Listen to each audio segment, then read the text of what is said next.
श्रोताओं, कृष्ण जी के रास नृत्य के साथ साथ उनकी 3 और लीलाएं मैं आज आपको सुनाऊंगी। सभी श्रोताओं को मेरा यानी नीलम का प्यार भरा नमस्कार। आप सभी का स्वागत है मेरे YouTube channel untold mythological stories पर।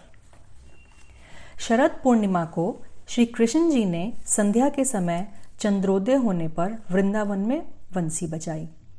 वंशी की धुन सुनते ही गोपियां घर द्वार स्वजन संबंधी आदि सबका मोह छोड़कर दौड़ी हुई शाम के समीप पहुंची। पहले तो उनकी परीक्षा के लिए श्री कृष्ण ने उनको घर लौट जाने को कहा, परंतु उनका सच्चा प्रेम देखकर उनको स्वीकार कर लिया। जितनी गोपियां थी, श्री कृष्ण जी ने भी उतने ही रूप बना लिए और 2-2 गोपी के मध्य एक एक श्री कृष्ण दिखाई पड़ने लगे। सबने परस्पर हाथ पकड़कर एक मंडल बना लिया और एक साथ रास नृत्य करने लगे। पूरी रात्रि भगवान श्री कृष्ण के साथ नृत्य विनोद करके उनके समझाने पर गोपियां घर को लौट आईं। लेकिन यह रासलीला भगवान ने दिव्य रूप से की। बाल रूप से तो वे अपने घरों में सोए ही थे और गोपियों के घरों के लोगों ने भी यही देखा कि गोपियां रात को घर में ही हैं। शिवरात्रि के दिन नंद बाबा गोपों और बलराम श्री कृष्ण जी के साथ अंबिका वन में गए। वहां रात्रि में भगवान शंकर तथा अंबिका देवी का सबने पूजन किया। रात्रि के पिछले पहर में सब लोग मंदिर के पास ही बाहर सो गए। उसी समय वन में से रेंगता एक अजगर आया और नंद बाबा को पैरों की ओर से वह निगलने लगा। नंद बाबा चिल्ला उठे। गोपों ने जल्दी मशालों से अजगर को पीटा।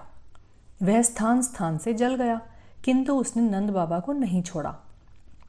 बाबा की पुकार सुनकर श्री कृष्ण दौड़े चले आए और अजगर को उन्होंने एक लात मारी। उनके चरण का स्पर्श होते ही अजगर के शरीर से एक विद्याधर प्रकट हुआ। उसने बताया कि एक ऋषि की कुरूपता पर हंसने के कारण ऋषि ने उसे अजगर होने का शाप दिया था। वह शाप श्याम के चरण स्पर्श से दूर हो गया। स्तुति करके विद्याधर अपने लोक को चला गया।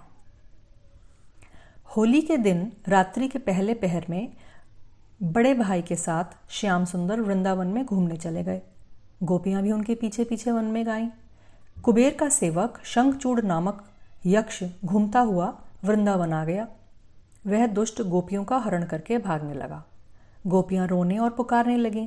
उनका रोना सुनकर बलराम और कृष्ण जी शाल के वृक्ष उखाड़कर यक्ष को मारने दौड़े।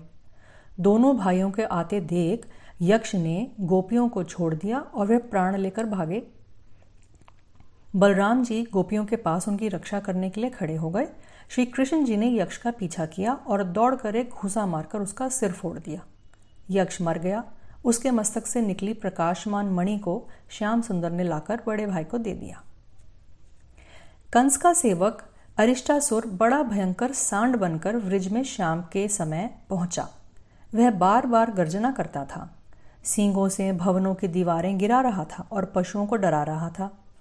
श्री कृष्ण जी ने ताल ठोक कर उसे ललकारा और जब सींग सामने करके सिर झुकाए अरिष्टासुर उन पर टूटा, तब उसके दोनों सींगों को पकड़कर श्री कृष्ण जी उसे पीछे ठेलते हुए कुछ दूर ले गए।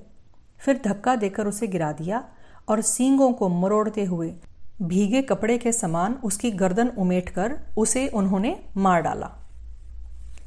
गोविंद की अद्भुत लीलाओं को सुनते रहने के लिए मेरे चैनल अनटोल्ड माइथोलॉजिकल स्टोरीज को आप ज़रूर लाइक, सब्सक्राइब और शेयर करें। आप सभी का रिस्पॉन्स मुझे प्रोत्साहन देगा। राधे राधे। ईश्वर आप सभी श्रोताओं की मनोकामनाएं पूरी करें।